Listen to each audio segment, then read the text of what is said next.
Bienvenidos a la parte final de la intercesión de Cristo en el santuario celestial.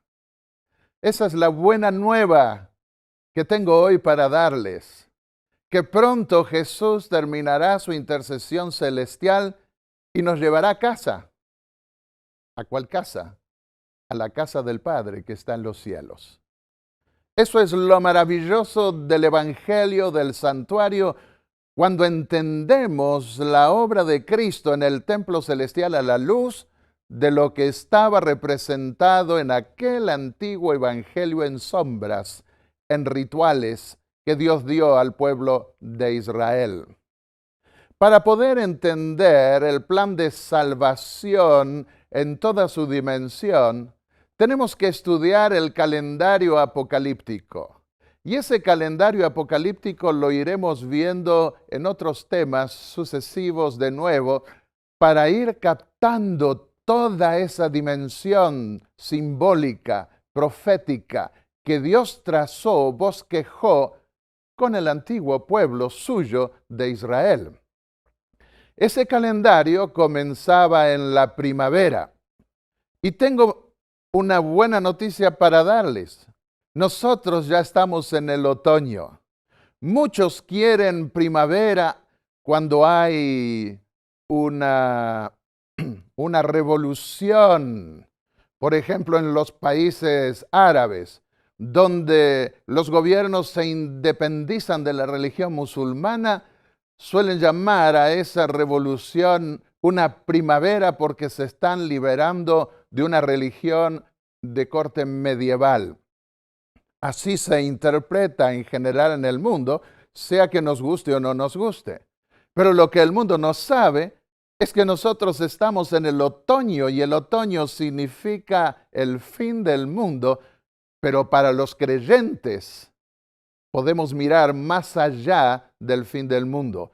Para los creyentes son buenas nuevas porque significará el pronto comienzo de un nuevo reino, de un nuevo mundo que Dios establecerá conforme a su justicia. Así que comenzaba ese calendario en la primavera y había una fiesta de primicias junto con la Pascua y el Pentecostés. Se inauguraba el templo, era la fecha de la inauguración, había un calendario sacerdotal y un calendario real que comenzaba en otoño. Eso lo iremos viendo de a poco. Y entonces las profecías de las 70 semanas nos proyectan hacia ese templo que está en el cielo y en donde el Hijo de Dios cumpliría un ministerio equivalente a lo que ocurría con aquel antiguo calendario.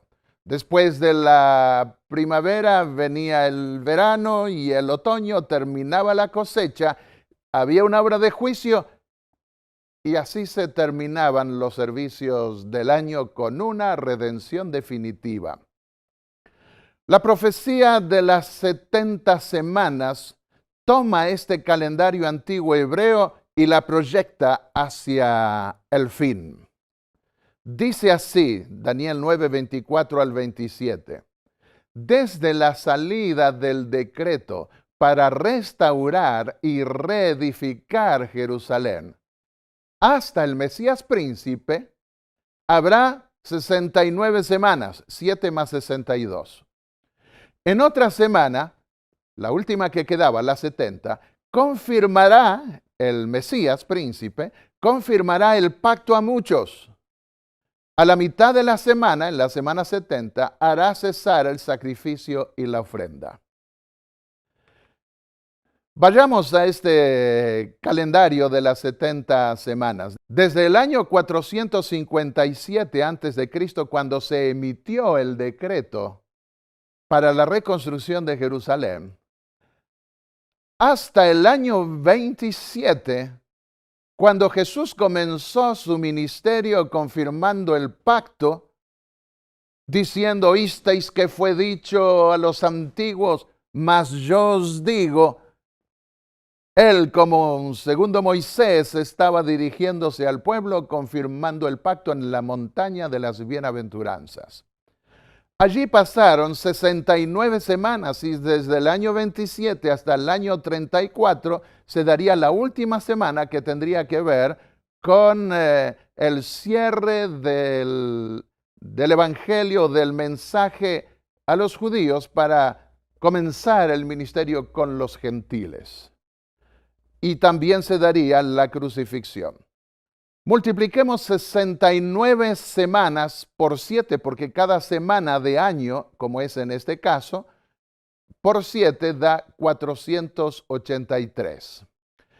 Ahora, si nosotros tenemos en cuenta que en historia no hay un año cero, podemos ver que en realidad 483 menos 457 nos llevaría al año 26, pero no es el año 27 porque no hay un año cero. Veamos este ejemplo. El año 3 antes de Cristo hasta el 2 antes de Cristo hay un año. Luego hasta el 1, 2 años. Hasta el 0, que no existe, pero vamos a ilustrarlo así, hay 3 años. Hasta el 1, comenzando a contar después de Cristo, hay 4 años y hasta el 2 hay 5 años.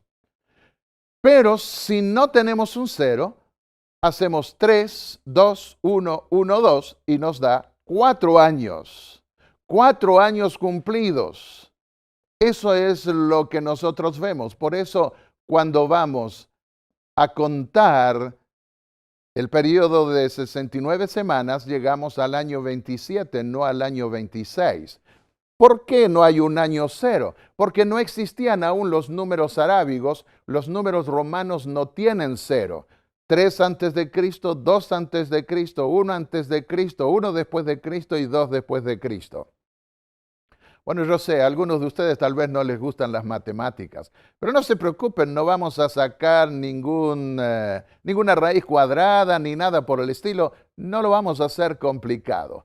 Simplemente estamos explicando que desde el año 457 antes de Cristo hasta el año 27 después de Cristo hay 69 semanas y allí fue cuando el Hijo de Dios comenzó, el príncipe celestial, comenzó a cumplir con la promesa dada en la profecía de Daniel de confirmar el pacto que Dios había hecho de salvar a ese pueblo con muchos.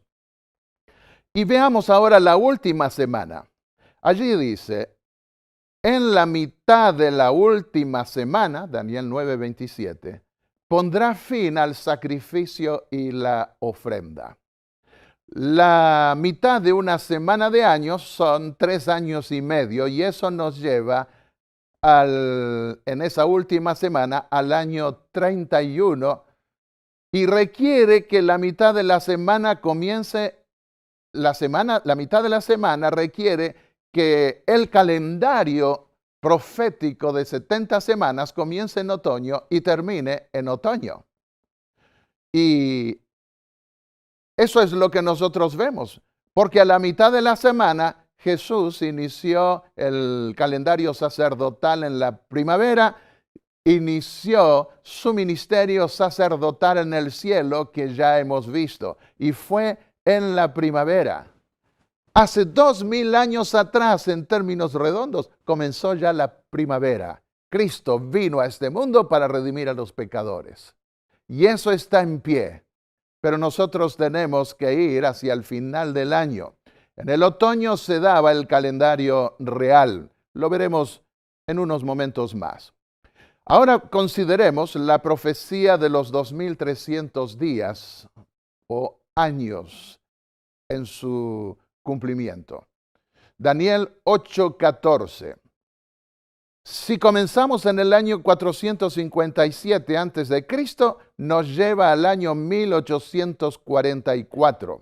Dice el pasaje, Daniel 9:26, desde la difusión del decreto para restaurar y reedificar Jerusalén, y ahora agreguemos la conclusión de la profecía anterior, hasta 2310 años, y el santuario será purificado.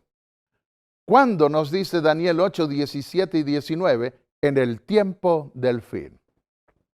Muchos han querido poner esta profecía como habiéndose cumplido con un rey Seleucida que atacó Israel y profanó el altar del templo de Israel. 200 años en términos de generación, en términos generales, 200 años antes de Cristo. Pero la profecía de Daniel va mucho más allá y ninguna de las fechas proféticas de Daniel coincide con ese evento. Los autores, críticos, teólogos modernos no creen que en la Biblia haya reales profecías y piensan que el autor de Daniel se dio o existió en el siglo II y se puso un nombre ficticio, pero nosotros creemos en la palabra de Dios. Por lo cual no entraremos a discutir esto. Quiero decirles nomás que el tiempo del fin no coincide con aquel tiempito antiguo, sino que tiene que ver con los eventos finales, incluso en el libro de Daniel, con la resurrección final de los justos y el juicio final de Dios. Hasta la purificación del santuario, hasta que comenzase la purificación del santuario, habría 2300 días y llegamos a 1844. El mismo punto de partida para la profecía de los 2300 días en Daniel 8 es el mismo punto de partida para las 70 semanas de años proféticas de Daniel del capítulo 9 de Daniel. Veamos la profecía de Daniel 8. Habla del tiempo del fin. Sin embargo, a Daniel no se le explicó cuándo se iba a inaugurar el templo y Daniel temía que Dios demorase el regreso de los cautivos y la inauguración del templo. Por lo cual, ahora viene el ángel y le explica lo que no le había revelado en el capítulo 8, le explica la inauguración de ese templo del nuevo pacto. Veamos los nexos lingüísticos que hay entre las dos visiones. En el capítulo 26 de Daniel 8, el ángel le dice, sella la visión, porque es para muchos días. Entienden los intérpretes que se refiere a un tiempo muy distante en el futuro y por eso varias versiones traducen para un tiempo distante en el futuro.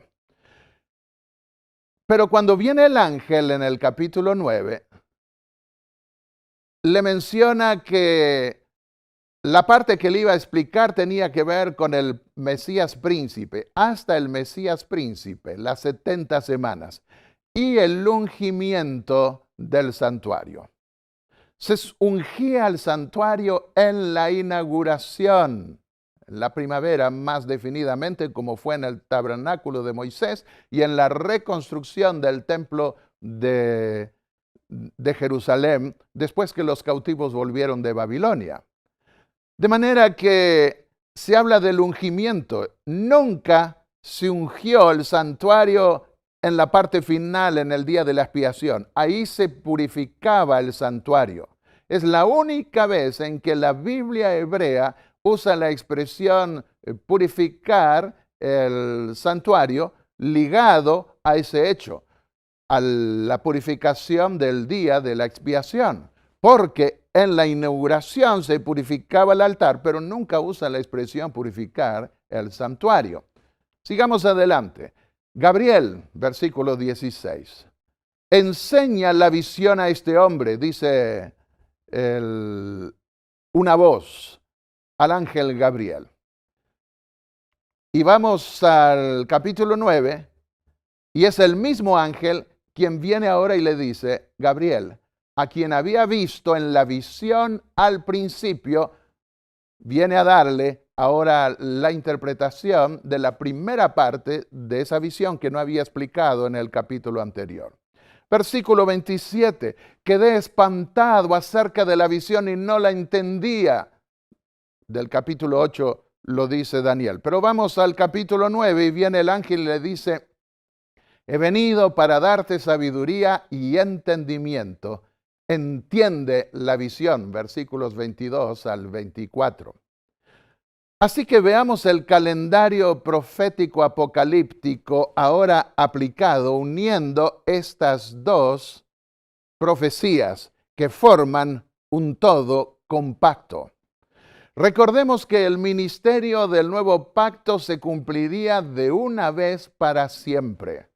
No vendría el Señor otra vez a morir a la tierra para luego comenzar otro ministerio. Desde que ascendió a los cielos después de morir en la cruz del Calvario, continuaría incesantemente ese ministerio hasta el final. Dice Hebreos 9:28, el apóstol Pablo escribe a los hebreos diciendo, Cristo fue ofrecido una sola vez. ¿Cuántas veces? Pero a mí me han dicho de que cada domingo se suele ofrecerlo en la misa. Eso es mentira. Ese sacrificio nunca fue promovido por el Señor. El sacrificio de Cristo se dio una sola vez para quitar los pecados de muchos. La segunda vez, dice el apóstol, sin pecado, sin llevar más el pecado como cuando vino la primera vez, aparecerá para salvar a los que lo esperan. Acá vemos los dos momentos claves, la inauguración y la parte final que comienza con el ministerio de intercesión final del Hijo de Dios y culmina con su segunda venida. Esa es la segunda expectación. La inauguración se dio en primavera, en el año 31, cuando Jesús fue sacrificado, en relación con la Pascua y también con las primeras fiestas judías. Luego venía la intercesión continua en el lugar santo del templo celestial, el Tamid, según la expresión hebrea. Y lo vemos a Jesús al final del año del siglo I, intercediendo entre los candelabros del lugar santo del templo celestial, según la primera visión de Juan en el Apocalipsis. Lo vemos sentado a la diestra de Dios, por el contexto en el lugar santo del templo celestial. Porque después, cuando pasa el ministerio en el lugar santísimo, hay movimientos de tronos y se trasladan al lugar santísimo según las visiones de Daniel, especialmente en su libro apocalíptico. Así que ese tamid, ese ministerio, debía llevarse a cabo en el lugar santo. ¿Hasta cuándo?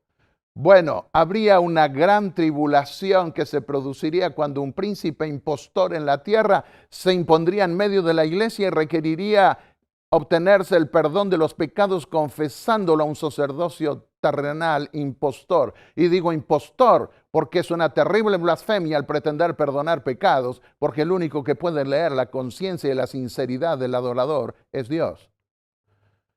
Y llegamos a la intercesión final de otoño. No era un tamid, no era una intercesión con ese lenguaje término, ese lenguaje técnico tamid. No era una intercesión continua. Tenía que ver con una vez al año que se lo llevaba a cabo y se lo oficiaba en el lugar santísimo. Y debía comenzar, según la profecía de Daniel 8, en el año 1844. Y al concluir ese ministerio que no tiene fecha, vendría el Señor. Durante el año, la puerta del lugar santísimo quedaba cerrada. Es decir, cuando la puerta se abría al lugar santo, durante el año la puerta del lugar santísimo permanecía cerrada para que nadie contemplase la gloria de Dios y muriese. Y el sacerdote oficiaba untando los cuernos del altar con la sangre del sacrificio. Se abría la puerta del lugar santo que la separaba del patio para efectuar el servicio diario llamado tamid. Al final del año, en cambio, se cerraba primero la puerta del lugar santo y se abría la puerta del lugar santísimo. Y solo el sumo sacerdote comparecía en la misma presencia de Dios, esta vez sin velo alguno. Era un servicio de intercesión final, no era un tamid. Debemos recordar esto para no confundir las profecías, desubicar las profecías de Daniel y poderlas ubicar en el verdadero lugar. En el día de la expiación no se efectuaba un tamid, sino un servicio único, no regular, porque se oficiaba ante el arca del pacto y se asperjaba la sangre del sacrificio para purificar al pueblo en un acto final de purificación y también purificar el templo. Levítico 16:17 explica este ritual y en esta parte se refiere al hecho de la siguiente manera. Nadie estará en el tabernáculo de reunión, en el lugar santo, desde que Aarón entre a efectuar la expiación en el santuario, es decir, en el lugar santísimo, hasta que salga y haya efectuado la expiación por la congregación de Israel. De esta salida yo hablaré al final de esta serie cuando toque el tema, cuando las puertas se abren para salir. Repasemos ese ministerio simbólico antiguo. En las declaraciones, en las palabras de Elena de White, delante del velo del lugar santísimo había un altar de intercesión perpetua. Y delante del lugar santo había un altar de expiación continua. Pero en el día del año designado para el ministerio en el lugar santísimo, no había sacerdotes ministrando en los altares. Cuando Jesús iba a comparecer al lugar santísimo, el ministerio en el lugar santo habría terminado. Cuando los sacerdotes, cuando el sumo sacerdote oficiaba en el lugar santísimo, no había ningún sacerdote oficiando ni frente al altar del incienso en el lugar santo, ni en el sacrificio diario afuera, lo que estaba representado por la palabra tamid.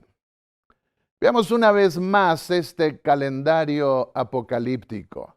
Yo sé que a algunos no les gustan las matemáticas, lo dijimos hace unos momentos, pero una vez encontré a un hombre que estaba fascinado con esos datos proféticos y su cumplimiento tan exacto, tan magistral, tan extraordinario. Y en esa profecía se nos muestra, en esas profecías se nos muestra el calendario del plan de salvación y de intercesión de Cristo en el templo del cielo.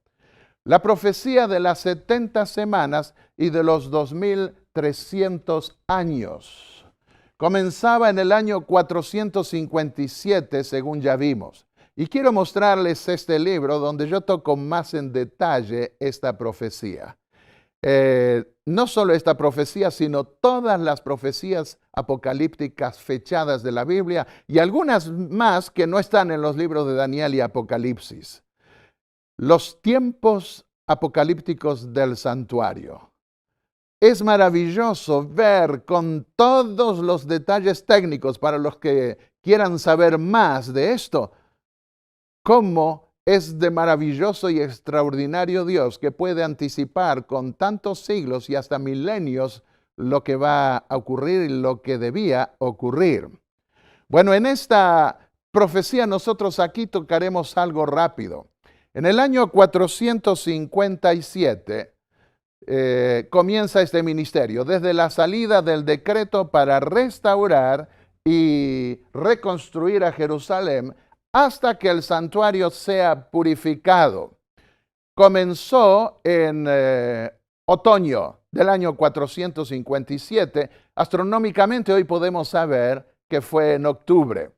La Pascua se dio a la mitad de la última semana de las 70 semanas de años. Y allí el Hijo de Dios murió. Y coincidió en ese año con el mes de abril, también según datos históricos y astronómicos. Comenzó en la primavera. Luego venía la intercesión en el lugar santo, donde Jesús cumpliría en ese único ciclo de servicios, no anual, sino único, el ministerio tamid, el ministerio de intercesión diaria. Por 1290 años habría un poder impostor que buscaría quitarle ese ministerio, pero perdería su autoridad política y otra vez se restauraría el mensaje de vindicación del nombre de Dios y de la purificación del templo y la redención de los justos y el mensaje final del juicio. En otoño de 1844, en octubre, en un día de la expiación también, coincidió con que era en otoño, comenzaría la intercesión final de Cristo y en esa intercesión no habría fechas proféticas, habrían concluido las fechas proféticas. Y allí debía comenzarse el período que iba a culminar con la coronación de Cristo y que tenía que ver también con el calendario real, porque a los antiguos reyes les computaban, los antiguos reyes de Judá les computaban los años a partir de ese comienzo de otoño, no de la primavera.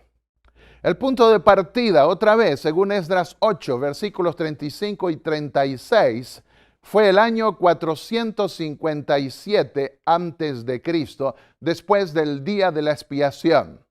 Aquí no tenemos tiempo para dar todos los detalles, pero se nos dice que difundieron entonces el decreto en el séptimo mes y comenzaron la reconstrucción de las murallas de Jerusalén. Todo su sistema jurídico para poder funcionar como nación comenzó allí, con la autorización del decreto que escribió el rey persa, pero que Esdras y sus seguidores lo difundieron después del día de la expiación en ese mismo año. La inauguración la vimos del Mesías ungido, se dio en el año 27. El Mesías, ustedes saben lo que significa, ungido. Y saben también el término griego, Cristo, porque es el que más se usa en el Nuevo Testamento. Así que en el año 31 Jesús murió y ascendió al cielo y se sentó a la diestra de Dios y fue declarado por Dios sumo sacerdote, según el orden de Melquisedec. Esto ya lo hemos considerado en otro tema anterior. Pero vayamos al punto de llegada, en el tiempo del fin, al fin de los 2300 días o años. Hubo un predicador poco antes de 1844 llamado Guillermo Miller. En realidad no era predicador, era un granjero.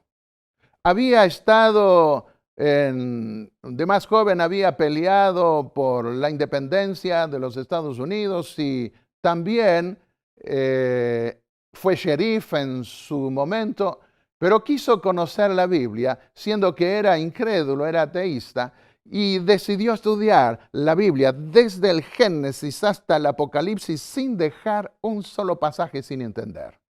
Y cuando llegó a la profecía de Daniel 8:14, se detuvo allí y le llevó mucho tiempo. Y llegó a la conclusión de que Jesús venía el 22 de octubre de 1844. Primero se equivocó, puso 1843, pero después estudios mejores que otros juntos con él lo hicieron, vieron y dieron con la fecha correcta, el 22 de octubre de 1844. No vamos a hacer toda la historia extraordinaria de cómo se dio todo esto, pero más de 50,000 personas esperaron al Señor en ese día. Algunos hablan hasta de 100,000. Esta es la roca de la ascensión, donde se dio el gran chasco de 1844 y está detrás de la granja de Miller. Aquí hubo muchas personas, como en otros lugares de Estados Unidos. Durante todo ese día estuvieron mirando al cielo, esperando que el Señor viniera. ¡Qué maravilloso! Anhelando ese día grandioso de la venida del Señor. Pero llegó la puesta del sol y el Señor no vino.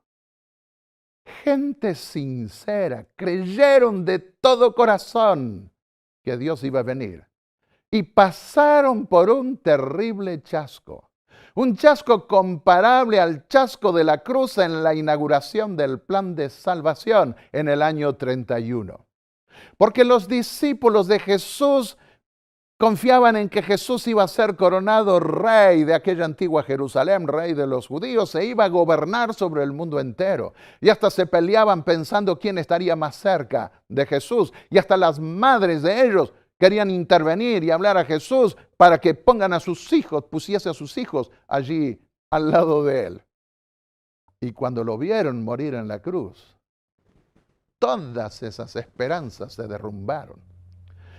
El primer chasco en la inauguración del ministerio de Cristo, en la semana de su crucifixión y de su ascensión al cielo, en esos días que se relacionaron entre la Pascua y el Pentecostés hasta que Jesús ascendió definitivamente al cielo. Bueno, esa semana, ese gran chasco fue precedido por una entrada triunfal de Cristo a Jerusalén. Y el mensaje que todos decían era: bendito el que viene en el nombre del Señor. Y estiraban sus mantos mientras Jesús pasaba con un animal, montando un animal que simbolizaba la venida del Mesías. Y cuando vinieron los fariseos y quisieron acallarlo, Jesús les dijo: si estos no hablaran, no gritaran, las piedras clamarían. Y el segundo chasco, en esa segunda expectación, ese chasco fue precedido por una predicación poderosa que se basó en la parábola de Jesús en Mateo 25, el versículo 6. Ahí viene el esposo, salid a recibirle. Y el esposo no vino. Y cuando consideramos el gran chasco de la cruz, y cuando consideramos a los dos discípulos de Emaús que venían bajando de la montaña de Jerusalén hacia Emaús, desanimados, quedamos sorprendidos por sus propios términos cuando Jesús les hizo algunas preguntas. Jesús les preguntó por qué estaban ellos atribulados y les dijeron: eres el único en Jerusalén que no sabe lo que ha sucedido en estos días. Lo de Jesús Nazareno, un profeta poderoso en obra y en palabra ante Dios y ante todo el pueblo. Y nosotros pensábamos que Él iba a redimir a Israel. Nos equivocamos. Pero era poderoso. Hay cosas que no entendemos. Lucas 24, 18 al 21. Oh, simples y lentos de corazón para creer lo que anunciaron los profetas, les dijo Jesús. No sabían que era Jesús y que había resucitado. Y entonces Jesús les dijo: no era necesario que el Cristo padeciera estas cosas para entrar en su gloria.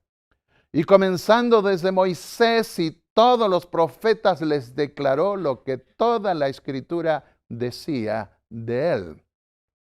Y cuando lo reconocieron, al llegar y levantar Jesús las manos para pedir la bendición, porque como buenos anfitriones lo invitaron para comer, vieron las señales de los clavos, lo reconocieron, y cuando quisieron reaccionar, Jesús había desaparecido. Y ahora volvieron corriendo, agitados, y decían: ¿no ardía nuestro corazón cuando nos hablaba por el camino y nos explicaba las Escrituras? Querido amigo que me escuchas, si tú te has chasqueado en alguna experiencia religiosa, si has tenido alguna gran decepción en tu vida, al estudiar las profecías de la palabra de Dios, tu corazón puede arder otra vez, como ardió en aquellos que pasaron por el gran chasco final de 1844, y al decir final me refiero para esa expectación final que iba a comenzar desde entonces y culminar con la segunda venida de Cristo y la ascensión de todos los justos al reino eterno de Dios. Hasta el final se peleaban los discípulos por el lugar más elevado del reino de Dios, y Jesús les lavó los pies porque ninguno quería rebajarse a lavarle los pies a los demás, y les enseñó el principio de su reino. Confundían el reino espiritual inaugural con el reino literal en el fin del mundo. En el año 1844, los seguidores de Miller confundieron la purificación del santuario celestial con la segunda venida de Cristo. Miller dio la opción de que podría tratarse de la purificación del templo celestial basado en la epístola a los Hebreos, el capítulo 9 y el versículo 23, y en el pasaje ritual de Levítico 16 en el Antiguo Testamento. Pero tanto era el entusiasmo de que Jesús vendría pronto, tan pronto, que dejaron de lado esa otra opción y pasaron por esa experiencia, por ese chasco.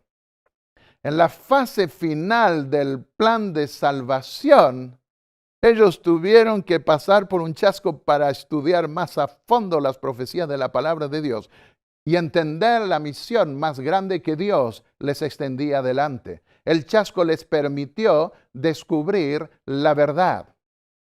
La verdad profética fue confirmada mediante el don de profecía. Apocalipsis 12, 17 y 19, 10 nos dice que el testimonio de Jesús es el espíritu de profecía. Es el Espíritu Santo que da el don de profecía. En la inauguración, nosotros vemos que los discípulos recibieron lenguas de fuego que cayeron sobre ellos para poder proclamar el mensaje de la redención de Cristo. Así que la inauguración de Jesús en el templo celestial fue confirmada por una manifestación sobrenatural en la tierra. Y en 1844, Hiram Edson también, desanimado el 23 de octubre, llorando, habiendo llorado prácticamente toda la noche porque creía sinceramente que Jesús venía en esa ocasión, al ir por un campo de maíz le pareció ver que el cielo se abría y vio a Jesús pasando al lugar santísimo del templo celestial y allí nació una nueva esperanza. Así que los hechos del templo celestial fueron confirmados por el Espíritu Santo en la tierra. Desde la Pascua al Pentecostés, esos hechos fueron confirmados y lo mismo en el día de la expiación, correspondiente a ese día, cuando en el 22 de octubre Jesús pasó a oficiar en el lugar santísimo y debía darse la purificación final del santuario. Al fin de los 70 años, en el año 34 muere Esteban y se abre la predicación a los gentiles. El apóstol Pablo, que estaba cuidando las ropas, estaba allí teniendo las ropas de Esteban que estaban apedreando, quedó tan impactado hasta que Dios lo llamó en ese mismo año para ser el apóstol de los gentiles. Y vamos a octubre, del 23 de octubre del año 1844, equivalente al 22 de octubre en Boston, coincidentemente a la puesta del sol en Jerusalén, en el sacrificio de la tarde, vemos allí que Hiram Edson ve el traspaso de Jesús al lugar santísimo. Las fechas, según los cálculos astronómicos, comenzaban el 22 de octubre a la puesta del sol y concluían el 23 de octubre a la puesta del sol. En Jerusalén, pero en Boston, equivalía al 22 de octubre. Al fin de los 2300 años, vemos entonces que el Señor reveló en la tierra a aquellos que buscaban conocer esas profecías y el ministerio de Cristo, lo que tenía que ver con su obra en el templo celestial. ¿Cómo explicó Elena de White este hecho?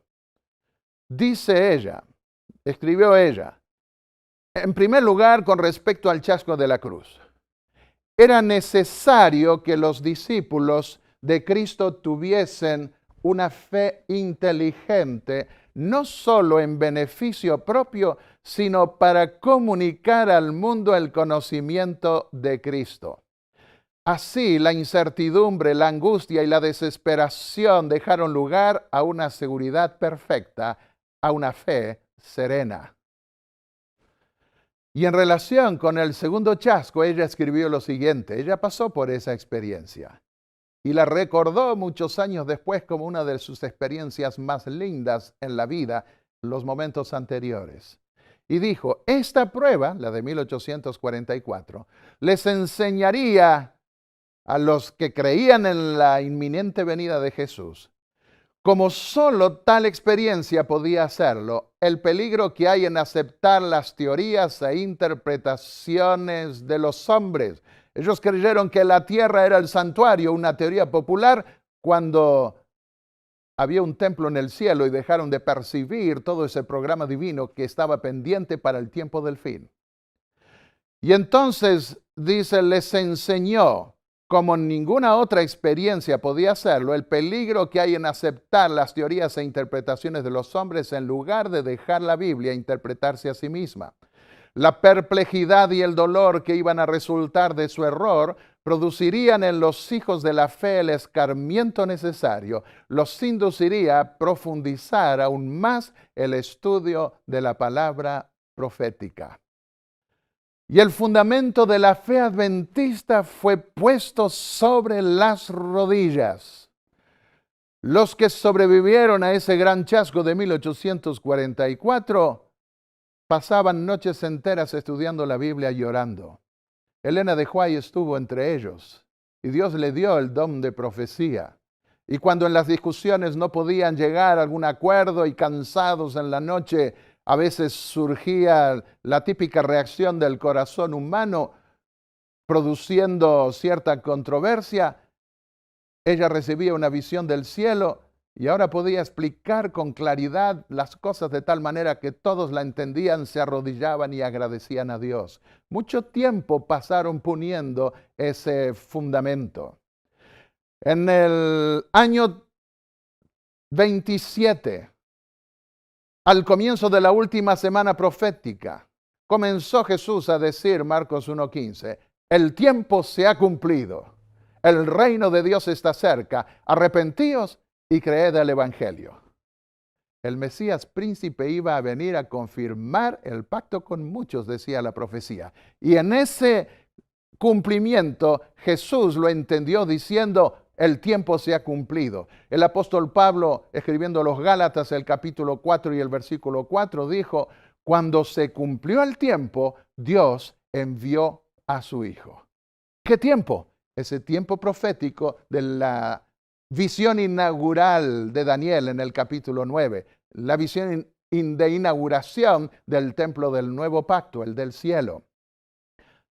Basados en el capítulo 9 entendieron que Jesús había sido bautizado y comenzó su ministerio llamando a los discípulos para predicar el Evangelio. Vayamos a la inauguración, bueno, no es inauguración, pero al comienzo de la etapa final de intercesión de Cristo en el lugar santísimo. Apocalipsis 14:7 dice, el tiempo del fin ha llegado, la hora del juicio ha llegado. Es lo que dice Apocalipsis 14:7 y en los pasajes de Daniel, el tiempo del fin ha llegado. Y eso fue lo que dijeron los seguidores de Miller en referencia a este hecho, y a partir de 1844 los que estudiaron las profecías e hicieron gráficos como este antiguo de todas las profecías que ahora podían entender, ellos salieron a predicar, el juicio comenzó en los cielos, se abrió la puerta al lugar santísimo, a la fase final del ministerio de Cristo en el lugar celestial, cuando debía purificarse el templo. ¿De qué debía purificarse? De los pecados que Dios había hecho registrar en los libros del cielo y que fueron perdonados, pero que Dios asumió para una obra de juicio de vindicación en esa intercesión final. Entonces, dice Apocalipsis 11:19, fue abierto el templo de Dios que está en el cielo. ¿Cuándo? En la séptima trompeta. No al comienzo de la dispensación cristiana, hacia el final. Se abre el templo del cielo como en el día de la expiación, cuando el sumo sacerdote entraba al lugar santísimo. Y dice, y se vio el arca de su pacto en el cielo. ¿Dónde estaba ese mueble, el arca del pacto? En el lugar santísimo. Por eso ahora se abre la puerta al lugar santísimo para esa obra final. Durante la séptima trompeta salieron a predicar también los adventistas. Ha llegado el tiempo de juzgar a los muertos y de dar el galardón a tus siervos. Eso decía en la séptima trompeta, Apocalipsis 11, 18, y se muestra la apertura al lugar santísimo en el contexto de ese juicio. Sí, amigos, hay un juicio previo a la segunda venida de Cristo. Hay un juicio previo a la destrucción del mundo. Se lleva a cabo en los cielos y comenzó en 1844. Habría un pueblo que estaría predicando: ha llegado la hora del juicio, estamos en el mismo fin. Fueron entonces los pioneros del movimiento adventista. Y cuando su corazón ardía a medida que iban entendiendo estas profecías, llegaron a Daniel 7, los versículos 9 al 10, y vieron que el profeta vio la visión del juicio de Dios al final. Y dijo él, fueron puestos tronos y un anciano de días se sentó. Millares de millares le servían y millones de millones asistían ante él. El tribunal se sentó en juicio y los libros fueron abiertos. Y del trono de Dios, que ahora está en movimiento, habla de sus ruedas como fuego ardiente. Y fue trasladado el Padre, para usarlo en la expresión del Nuevo Testamento, al lugar santísimo para la obra final de juicio. Y en el versículo 13 y 14 sigue diciendo Daniel, y vi que con las nubes del cielo venía como un hijo de hombre. Llegó hasta el anciano de días y le fue dado dominio y gloria y reino. Y todos los pueblos, naciones y lenguas le sirvieron. Su dominio es eterno, que nunca pasará, y su reino nunca será destruido. Por fin llega el día y está cercano en que el Hijo de Dios deje de interceder en esa etapa final y venga a buscar a su pueblo, ya no como sumo sacerdote, sino como Rey de reyes y Señor de señores, para dar el pago a cada uno según fuere su obra. Al considerar la predicación mundial de los 3 mensajes angélicos, con eso se revela su origen celestial, que aparecen en Apocalipsis 14, entendieron que en 1844 había comenzado esa obra de juicio previa, donde se consideran los libros que son abiertos en el tribunal celestial. Cuando nos enojamos, a veces nosotros queremos juzgar y condenar a otros sin analizar los hechos, antes de analizarlos. Pero en el cielo todo se hace con orden. Y no es para informar a Dios porque Él lo sabe todo, sino para que toda su creación celestial pueda ver la justicia de Dios en el trato con el mal y ver su obra redentora y alabar a Dios, como concluye el Apocalipsis, por esa obra de redención, porque todo el universo queda estupefacto, admirado, asombrado de esa obra del Señor. Y dice Apocalipsis 14:6, vi a otro ángel que volaba por el cielo, con el evangelio eterno para predicarlo a los que habitan en la tierra y a toda nación, tribu, lengua y pueblo. Al principio, los que pasaron por el chasco y entendieron las profecías creían que debían predicar solo a los que habían pasado por ese chasco, animándolos. Pero poco a poco su mente se fue abriendo hasta entender que la misión era cubrir toda la tierra con este mensaje antes de la venida del Señor. Y eso también se está cumpliendo hoy. La iglesia adventista está en toda nación, tribu, lengua y pueblo. Está en toda la tierra, predicando que Jesús viene pronto y que el juicio de Dios ya comenzó. ¿Con qué seriedad debemos tomar esta verdad? Uno podría preguntarse, ¿por qué Dios permitió que pasaran por un chasco? Porque podemos hablar de las 2 expectaciones, la inaugural y la final, como ya lo hicimos, pero también podríamos hablar de los 2 grandes chascos. Nosotros vemos en el apóstol Pablo una explicación.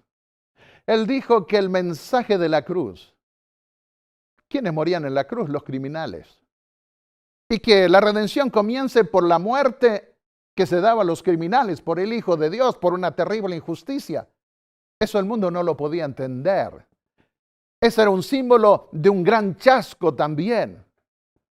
Y para los judíos era tropezadero porque ellos eran en gran parte responsables del hecho, aunque en realidad todos somos pecadores y todos somos culpables de la muerte del Hijo de Dios. Pero gracias a Dios porque ocurrió, porque allí está la base de nuestra redención. Y cuando hablamos del fundamento del cristianismo, tenemos que recordar lo que dijo el apóstol Pablo, escribiendo en su primera epístola a los Corintios, el capítulo 1. Dijo, para el mundo es locura, para los griegos, para los judíos tropezadero, pero para aquellos que son llamados por Dios es sabiduría y poder de Dios. A Dios le encanta poner el fundamento de la fe, como hizo con el fundamento del cristianismo, en un chasco. Porque los hombres buscan grandezas. Porque los hombres buscan reconocimiento, sabiduría humana, poder, pero Dios todo eso lo rechaza, lo desecha, dijo el apóstol Pablo. Todo eso que yo tenía por grandeza, para mí terminó siendo estiércol, dice el apóstol Pablo. Tuve que aprender de nuevo en la escuela de Cristo y debemos pasar a menudo por un chasco para poder comprender el evangelio en su plenitud. Así también Dios permitió que los discípulos pasaran por un chasco y permitió que lo proclamaran sabiendo que iban a pasar por ese chasco poco después, para que nadie ignorase en toda Jerusalén que Él había muerto, porque allí se estaba poniendo el fundamento de la fe cristiana.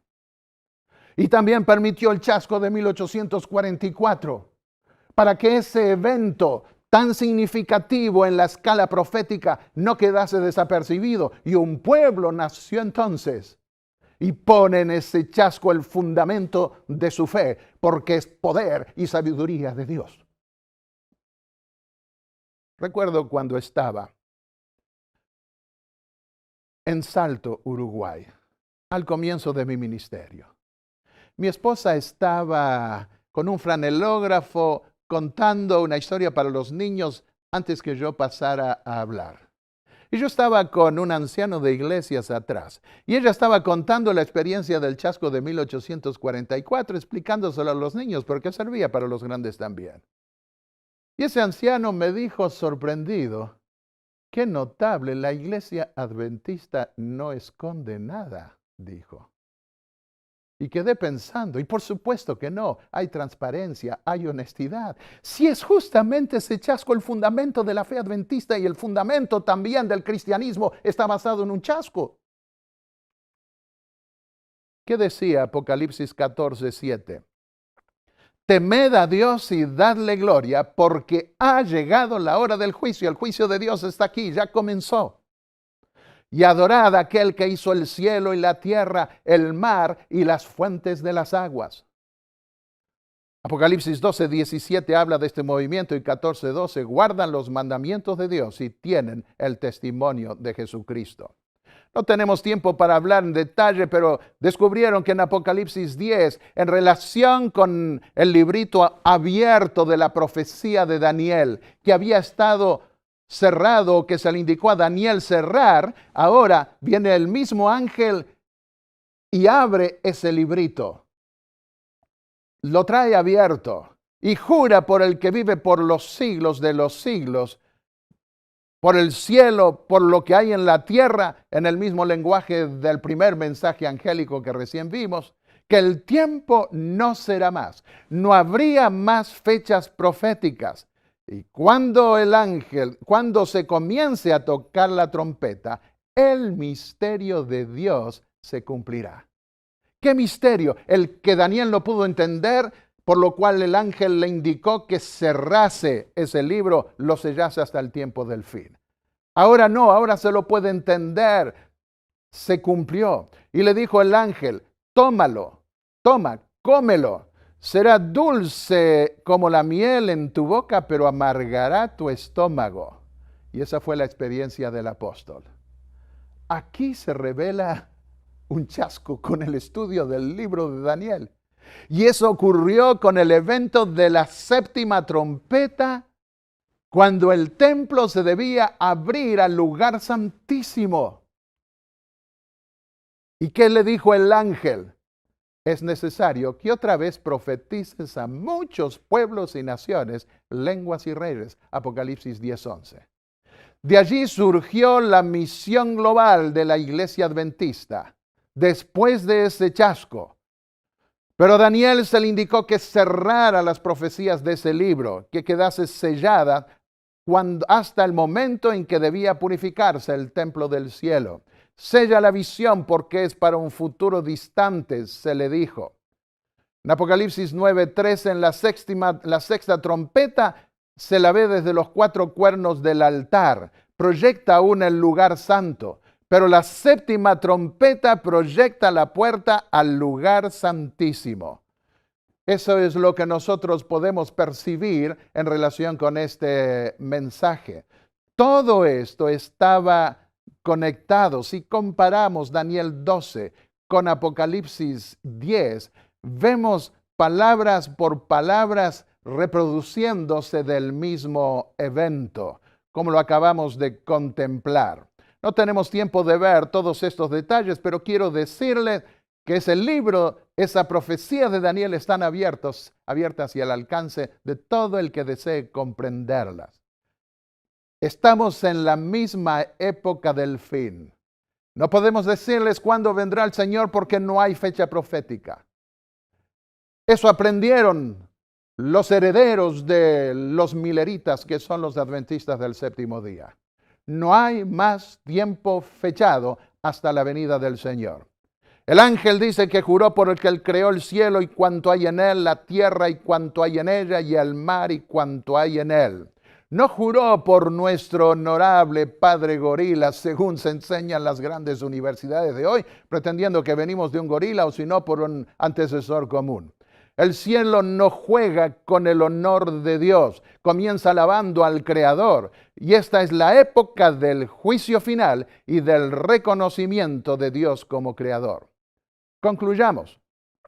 A partir de 1844, cuando se daría el gran chasco, también se iniciaría la purificación del santuario celestial, que consiste en vindicar a Dios mismo y a su pueblo. Se daría el juicio y la intercesión final en el lugar santísimo. Se abriría el arca del pacto, es decir, se vería en visión el arca del pacto. Estarían en esa época que vio Juan en visión, y en relación con los mandamientos de Dios, porque guardan los mandamientos de Dios y tienen la fe de Jesús. Se daría la exaltación del Creador y del Redentor. Se le quitaría el sello al libro de Daniel y ahora podría ser entendida la profecía relativa a la purificación final del templo de Dios. Sería eso confirmado por el Espíritu Santo, quien da el don de profecía. Se coronaría al nuevo David, y eso lo vamos a ver en estudios subsiguientes. Y habría una predicación final mundial advirtiendo al mundo que el juicio había llegado. Querido amigo, ¿qué me escuchas? Hay una misión global y esa misión se está cumpliendo en todos los idiomas y pueblos de la tierra. Cristo viene. Prepárate. Eso lo deseo de todo corazón. ¿Quieres orar conmigo? Allí donde estés, inclina tu rostro y el Señor te oirá. Padre y Dios Santo que estás en los cielos, estamos aquí, Señor, para agradecerte una vez más por estos mensajes proféticos.